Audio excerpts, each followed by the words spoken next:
ہم نے حکومت سے مذاکرات کیے، ایک روز الیکشن کرانے پر اتفاق ہوا لیکن تاریخ پر متفق نہ ہو سکے، سپریم کورٹ ایکشن لے، 14 مئی کو پنجاب اسمبلی کے الیکشن کرائے، تحریک انصاف نے سپریم کورٹ سے رجوع کر لیا، مذاکرات کی رپورٹ جمع کرا دی، رپورٹ میں کہا تحریک انصاف ایک ہی روز انتخابات کے لیے تیار ہے، بشرط یہ کہ قومی اسمبلی سندھ اور بلوچستان کی اسمبلیوں کو 14 مئی یا اس سے پہلے تحلیل کر دیا جائے۔ سپریم کورٹ نے غلطی کر دی، انتخابات کی تاریخ نہیں دے سکتی، آئین دوبارہ تحریر نہیں کر سکتی، سپریم کورٹ غلطی درست کرے، الیکشن کمیشن کے اختیارات میں مداخلت سے گریز کرے، 14 مئی کو پنجاب میں الیکشن کرانے کے اپنے 4 اپریل کے فیصلے پر نظر ثانی کرے، الیکشن کمیشن نے نظر ثانی درخواست دائر کر دی، درخواست میں کہا گیا ہے کہ سپریم کورٹ نے پنجاب میں انتخابات کی تاریخ دے کر طے شدہ قانون تبدیل کیا، سپریم کورٹ کا 2010 سے 2021 تک کا آڈٹ کیا جائے، پبلک اکاؤنٹس کمیٹی نے نوٹس جاری کر دیا، رجسٹرار سپریم کورٹ کو 16 مئی کو طلب کر لیا، چیئرمین پی ایس سی نور عالم خان نے کہا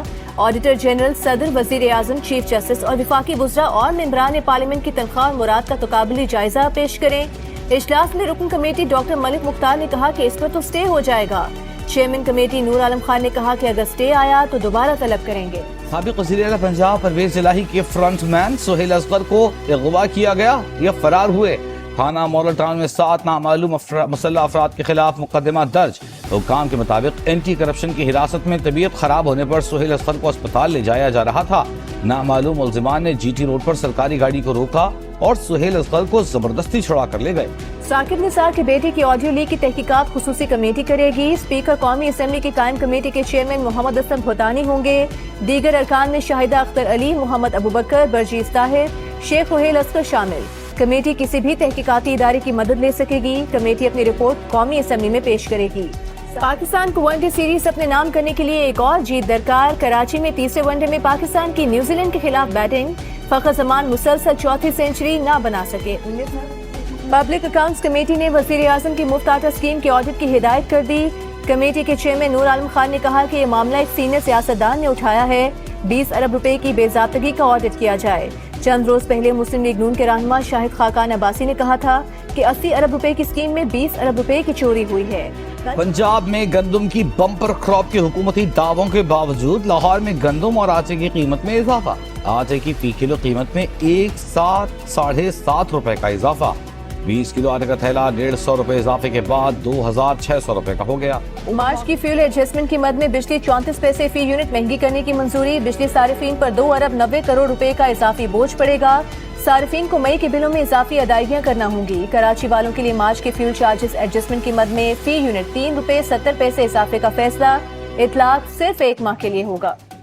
سپریم کورٹ نے ہزارہ برادری کے پاسپورٹ اور شناختی کارڈ بنوانے کے لیے M N A M P A chairman U C کی تصدیق کی شرط ختم کر دی، حکم دیا کہ یورپ اور آسٹریلیا سے آنے والے ہزارہ برادری کے افراد کو کوئٹہ ایئرپورٹ پر ہراساں نہ کیا جائے۔ پاکستان سمیت دنیا بھر میں صحافت کی آزادی کا دن، رپورٹرز وداؤٹ بارڈرز کی رپورٹ کے مطابق رواں سال ورلڈ پریس فریڈم انڈیکس میں بھارت 11 درجے تنزلی کے بعد 161ویں نمبر پر پہنچ گیا، جبکہ پاکستان 7 درجے ترقی کے بعد 150ویں نمبر پر موجود۔ رپورٹ میں کہا گیا ہے کہ ورلڈ پریس فریڈم انڈیکس میں پاکستان کی ترقی موجودہ حکومت کے مثبت اقدامات کے باعث ہوئی ہے۔ برلن میں کلائمیٹ ڈائیلاگ کے دوران وفاقی وزیر شیری رحمان اور جرمن وزیر سوینجا شولز کے درمیان ملاقات، جرمنی کا پاکستان کو ماحولیاتی تبدیلی کے اثرات سے نمٹنے کے لیے 120 ملین یورو امداد کی فراہمی کا وعدہ، وفاقی وزیر کی پیٹرزبرگ کلائمیٹ ڈائیلاگ میں شرکت، کہا پاکستان کی ماحولیاتی اہداف کے لیے ضروری کلائمیٹ فنڈز کے لیے چیلنج کا سامنا ہے۔ سربیا کے اسکول میں 14 سالہ لڑکے نے فائرنگ کرنے والے 8 بچوں اور سیکیورٹی گارڈ کو قتل کر دیا، اسکول میں فائرنگ کا واقعہ دارالحکومت بلغراد کے وسطی علاقے میں پیش آیا، 7ویں کلاس کے طالب علم نے اپنے والد کے پستول سے ساتھیوں اور گارڈز پر فائرنگ کی۔ اسرائیلی طیاروں کا غزہ پٹی پر حملہ، حماس کے تربیتی مراکز سمیت کئی اہداف کو نشانہ بنایا گیا، اسرائیل کا دعویٰ ہے کارروائی فلسطین سے راکٹ حملوں کے جواب میں کی گئی، راکٹ حملے اسرائیلی قید میں بھوک ہڑتال کرنے والے فلسطینی کی موت کے بعد کیے گئے۔ تنخواہوں میں اضافے کا مطالبہ، ہالی ووڈ کے ہزاروں ٹیلی ویژن اور فلمی رائٹرز نے قلم چھوڑ ہڑتال کر دی، لاس اینجلس اور منہیٹن میں مظاہرے، مطالبات پورے ہونے تک ہڑتال جاری رکھنے کا اعلان، رائٹرز گلڈ آف امریکہ کی ہڑتال کی حمایت، ہالی ووڈ رائٹرز اس سے قبل 2007 میں 100 روز تک ہڑتال پر رہے تھے، جس سے لاس اینجلس کی انٹرٹینمنٹ اکانومی کو تقریباً $2 بلین کا نقصان۔